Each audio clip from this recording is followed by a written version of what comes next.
L'effet FP vous amène à la rencontre d'humains passionnés par leur métier. L'effet FP, c'est une courte immersion dans le quotidien de personnes captivantes qui ont choisi la formation professionnelle pour se réaliser. L'effet FP est rendu possible grâce à la collaboration des 9 centres de formation professionnelle de l'Estrie. Je m'appelle Johanna Méthode et c'est avec un grand plaisir que je vous présente la saison 1 de l'effet FP, à la découverte de femmes exceptionnelles qui ont choisi la formation professionnelle pour intégrer des métiers majoritairement masculins. Au début de l'automne, mon technicien Martin et moi, on est allés à la rencontre d'Alex Normandin, fraîchement diplômé du DEP en charpenterie-menuiserie. On l'a retrouvé sur un chantier de construction à Eastman, son premier emploi officiel comme charpentière menuisière. Découvrez ici l'histoire inspirante d'une réorientation de carrière fièrement assumée. Salut! Salut! Alex! Salut Johanna! C'est Alex Normandin. Oui. Ça va-tu bien? Ça va très bien, toi? Ça va bien. On est où, là? On est à Eastman. OK. Qu'est-ce que tu fais là? Je travaille sur un chantier de rénovation. On fait le revêtement extérieur d'une maison, d'un chalet. OK. Fait que charpentière menuisière. Exact. Depuis peu. Depuis peu, oui. Depuis le 14 juin 2023. Fait que fraîchement diplômée du centre 24 juin. Exact. Fait que là, tu travailles depuis ce temps-là? Exact. Moi, j'ai fini le 14 juin, j'ai commencé à travailler le 15 juin. T'aimes ça? J'adore. Ça va-tu comme tu pensais que c'était? Ça va mieux. Mieux que ce que je pensais que ça allait être. Pour vrai? Oui. Qu'est-ce que t'avais comme appréhension? Il y avait beaucoup de gens surtout des gars de construction qui me disaient ça va être dur, tu vas voir, c'est très physique. J'avais un peu peur aussi de comment allait se passer l'intégration au sein d'une équipe. Ouais. Si le fait d'être une fille, ça allait influencer. Puis? Non, vraiment pas. Okay. Fait que là, t'as-tu juste un employeur depuis que t'es sortie? Tu travailles pour la même entreprise? Oui. Ça se passe bien? Ça se passe à merveille. T'es-tu la seule fille? Non. Dans le fond, le propriétaire de la compagnie s'appelle Sébastien, puis sa fille, c'est celle qui gère les chantiers. Ah ouais? Donc, c'est ma boss. Ma boss, c'est une fille. Puis on est 3 employés filles dans l'équipe. OK. Ouais. Puis on n'est pas une grosse équipe non plus, on est 10, 11.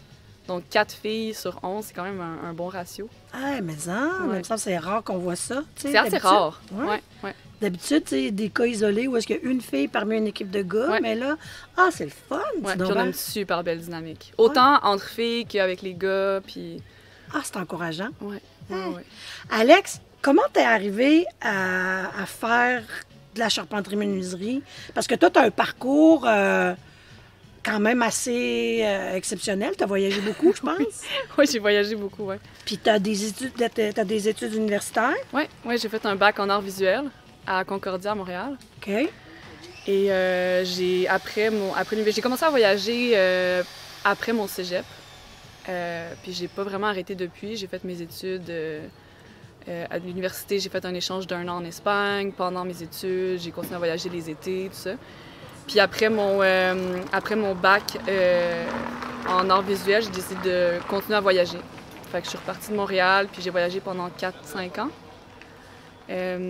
Puis quand je suis revenue pour m'établir plus à long terme au Québec, un jour j'étais avec mon ex-copain, puis on était chez mes parents, puis on regardait les annonces d'emploi. Mm-hmm. Puis à un moment donné, c'est mon frère aîné qui travaille comme plombier dans le commercial, qui parle à mon chum puis qui dit toi, ça te tenterait pas de travailler en construction? J'ai un ami charpentier, tu pourrais devenir son apprenti puis apprendre le métier. Puis mon chum, il l'écoutait, mais il était comme pas plus intéressé que ça. Il était comme non, ça me tente pas vraiment, c'est pas mon fort la construction. Et moi qui étais là à côté, je me suis dit moi, ça m'intéresse. Puis là, il m'a juste regardé, il m'a dit, excuse-moi, Alex, mais t'as pas vraiment le physique de l'emploi. Ah! Puis là, j'étais comme, pardon. Puis comme je suis vraiment orgueilleuse dans la vie, je me suis dit, attends, c'est vraiment un métier que je suis incapable de faire. Puis là, ça a piqué ma curiosité.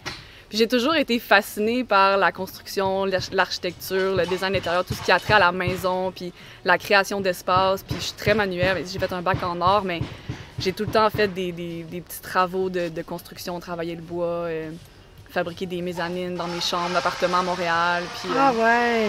Fait que j'étais comme, ah, mais ça pourrait être le fun, charpentière. Puis un de mes rêves, c'était de construire ma maison un jour. Fait que je me suis dit, bon, ben, fait que c'est venu te donner le kick qu'il fallait. Exact, ça m'a comme... c'est vraiment la petite... c'est vraiment venu piquer ma curiosité. C'est comme le petit... ouais, la petite piqûre que j'avais besoin pour comme me réveiller. Fait comme, ah, hey, c'est vrai, j'avais jamais pensé à ça. Fait que je pense que la même journée, j'ai fait des recherches pour...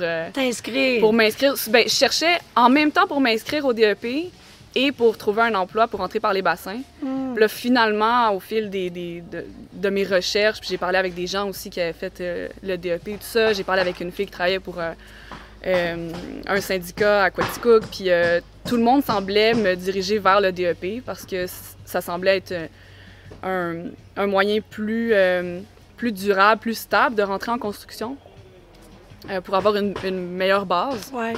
Fait que je me suis dit, bon, ben je vais m'inscrire, puis je le regrette pas du tout. Non. Ton frère, lui, qu'est-ce qu'il dit de ça maintenant? Mais là, maintenant, il dit, ah, c'est grâce à moi, maintenant que t'es charpentière. Ah! Il prend le crédit de ça. Ben non, mais, tu sais, on se niaise un peu, mais... Ah non, mais c'est... Ah, c'est cool. On a parfois l'impression d'avoir un parcours déjà tout tracé d'avance. Et puis tout à coup, bang! L'effet FP se fait sentir. Sachez que l'effet FP peut agir à tout moment dans un parcours de vie, parfois même à un moment où on s'y attend le moins. Fait que là, 2 ans en formation au Centre 24 juin au DEP. 1 an et demi. 1 an et demi, ouais. OK. Puis qu'est-ce que ça t'a apporté de plus? Est-ce que tu disais que tu avais un peu peur de ton intégration ici sur les chantiers après ton diplôme, mais comment ça a été quand tu t'es intégrée dans la cohorte? Étais-tu la seule fille? Ben, dans la cohorte, on était 2 filles. OK. Sur combien d'étudiants? Sur 22. OK. Ouais. Il y avait 20 gars, 2 filles. Puis moi, j'étais la 2e plus âgée dans le groupe quand on a commencé. Après, l'aîné a quitté. Il a lâché le programme, fait que je suis devenue... la doyenne du groupe. La doyenne du groupe, exact. À 31 ans. Ouais. Puis dans le fond, le DEP, ce que ça m'a apporté surtout, c'était vraiment d'avoir un langage de base. Tu sais, pour quelqu'un qui avait pas de background en construction du tout, même le nom des outils ou savoir comment lire un tape à mesurer, faire des calculs en impérial avec des pouces, des fractions de pouces, puis des pieds, tout ça. Juste savoir comment tenir les outils, comment travailler, avoir... tout l'aspect santé-sécurité qui est... Oui, ouais. Oui, c'est ça, parce que, tu sais, ça m'est arrivé, même après avoir fait le DEP, des fois, de faire des trucs, puis de me dire genre, oh, j'aurais pu me blesser, tu sais, puis ça, c'est en faisant attention, en l'ayant appris de la bonne façon. Fait que je me dis, si je l'avais jamais appris, je me serais fait mal beaucoup plus et beaucoup plus rapidement, tu sais. T'aurais appris sur le terrain, mais... peut-être avec essai et erreur, puis en te blessant ou en brisant c'est ça, des à mes trucs. propres risques. Exact, c'est ça. Tu te vois où, tu sais, dans le futur? Là, ça fait 6 mois que tu pratiques ou pas tout à fait. Est-ce que tu te vois entrepreneur en construction ou c'est quoi tes projets? C'est une bonne question. C'est sûr que là, en ce moment, j'apprends tellement de choses, puis je réalise à quel point j'en sais peu. Même si j'ai fait le DEP en charpenterie. Fait que je me dis, j'ai le temps d'apprendre en masse avant de me partir en entreprise. Mais c'est quand même quelque chose que j'aimerais faire, mais j'aimerais beaucoup. J'aime l'idée de développer une coopérative de construction, puis avec beaucoup de femmes, une coopérative de charpentières. Ah, wow! Ouais, quel beau projet! J'aimerais bien ça. Mais là, j'ai le temps, là, je suis encore un bébé là, dans le domaine. Une mini charpentière menuisière. Ouais. Dis-moi, Alex, qu'est-ce que, s'il y a des filles qui nous écoutent, des femmes qui nous écoutent, qui se disent « Ah, je sais pas si je serais capable de faire ça », qu'est-ce que ça prend? C'est quoi les qualités? C'est quoi les compétences que ça prend pour exercer le métier? Je pense que la détermination, pas nécessairement pour les autres, mais pour soi-même, tu sais, être convaincu que c'est ce qu'on veut faire. Puis, tu sais, même moi, je dis ça maintenant parce que j'ai développé cette détermination-là en faisant mon DEP, parce que quand je suis rentrée, je savais même pas si j'allais finir le cours. Tu sais, j'étais comme, ah, ben je vais l'essayer, puis on verra bien, tu sais. Puis c'est en le faisant, tu sais, des fois, je regardais le parcours que j'avais déjà fait, puis j'étais comme, t'es encore là, t'es pas parti. J'étais comme, ben ça doit être parce que, en quelque part, il y a quelque chose qui te plaît là-dedans, tu te trouves à ta place. Tu te surprenais comme... Ouais. C'est comme si je voyais les circonstances autour de moi, puis j'étais comme, ah, c'est comme quasiment bizarre que, que j'aime ça, mais j'aime ça.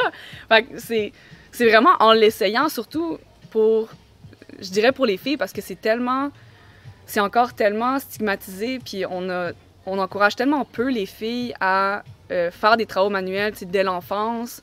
On grandit avec pas les mêmes jouets que les gars, puis tout ça, puis on se fait pas amener dans le même, ou pousser dans les mêmes genres d'activités.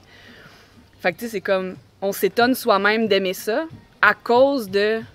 Le conditionnement qu'on a eu. Exactement. Fait que c'est un peu... Ouais, c'est le fun de réaliser que finalement, ben, on peut avoir autant de plaisir, sinon plus, que des gars dans ce métier-là, tu sais. Tu sais qu'on fait vraiment les choses pour soi, puis pas pour les autres. C'est comme si ça nous rassure dans notre choix. Ouais. Heureusement, l'effet FP arrive à déjouer les nombreux mythes et préjugés trop souvent véhiculés par rapport à la formation professionnelle. Le témoignage d'Alex en est un bon exemple. Avant d'entreprendre des études en charpenterie-menuiserie, la formation professionnelle, c'était quoi pour toi? T'avais-tu déjà envisagé ça? Bien, mon frère avait fait ça quand il avait 17 ans, 17-18 ans. Puis là, il y en a 37. Donc, ça fait un bail. Là. Moi, j'étais jeune quand il l'a fait. Et toi, t'avais jamais envisagé absolument un parcours en formation professionnelle? Non, non, non. Moi, mes parents, c'était aller à l'université, faire des hautes études pour avoir un bon métier, un bon salaire. Puis, ouais, pour avoir... Ben, c'était comme... C'est bien vu, tu sais, dans ma famille de faire des études. Puis après, ben mon frère aîné, on est 4 chez nous, puis le plus âgé, ben lui, il a décroché l'école, il a pas fini son secondaire, puis après ça, il a fait un DEP. Fait que, tu sais, pour moi, j'avais toujours associé le DEP à, bon, une alternative de dernier recours pour se trouver un emploi, pour essayer comme d'intégrer le marché du travail, mais parce que j'avais pas été encouragée dans ce sens-là. Puis pour moi, les études, ça a toujours été une facilité. Fait que je me suis dit, bon, ben ça va de soi, tu sais, on va faire l'université. Fait que j'ai comme suivi le parcours le chemin standard. Traditionnel dont on nous encourage à faire. Oui, c'est ça. Ouais. J'ai comme suivi les conventions, là, bon, cégep, université. Est-ce que tu aimerais joindre l'utile à l'agréable puis peut-être travailler de ton métier, mais ailleurs dans le monde? Ah, j'adorerais ça. Ouais. Ben, d'ailleurs, je regarde pour faire des stages en éco-construction en Europe. Ah! Puis c'est des méthodes que j'aimerais appliquer à mon propre projet que je suis en train de faire en ce moment. J'ai commencé à me construire une mini-maison sur roulotte. Oh! Ouais. Quelle fierté ça doit être, hein? Oui, c'est une source de stress et d'excitation en même temps. Okay. Ouais. Parce que c'est comme mon rêve là, de construire ma maison. Puis là, ça devient réalité. Fait que je me mets un peu de pression aussi parce que j'ai envie que ce soit à la hauteur de mon rêve. Là, ouais. Tout ça en travaillant à temps plein? En travaillant à temps plein, oui. C'est des grosses journées. Puis là, avec la chaleur qu'il y a eu cet été et tout ça, tu travailles parfois à l'intérieur, parfois à l'extérieur? Oui. Ouais, nous, comme on fait de la réno, des fois c'est extérieur. On a fait beaucoup de toiture cet été. Oh! Ouais. Toiture à 40 degrés, ça doit être quelque chose. C'était rock'n'roll. Ouais. Moi, j'aurais envie de pleurer puis me sauver à la course. Là. Moi, j'ai aimé ça.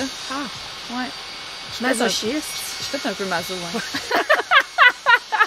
Ah, ben, Alexandra, c'était une belle rencontre. On va te laisser aller travailler. As-tu besoin d'aide? Veux-tu que j'aille dans l'échafaudage? Si vous avez des bottes, puis... ouais, c'est ça, en sandales, c'est pas terrible, non, hein, c'est ça. Je te le recommande pas. Avec la cloueuse à... Comment? Le gun à clous. Le gun à clous. Comme on dit. Fait que je te souhaite bonne chance. Merci beaucoup de nous avoir accueillis sur ton chantier. Oui. Là, la gang attend après toi. Oui, on va avoir besoin de moi bientôt. Super. Merci. Merci à toi.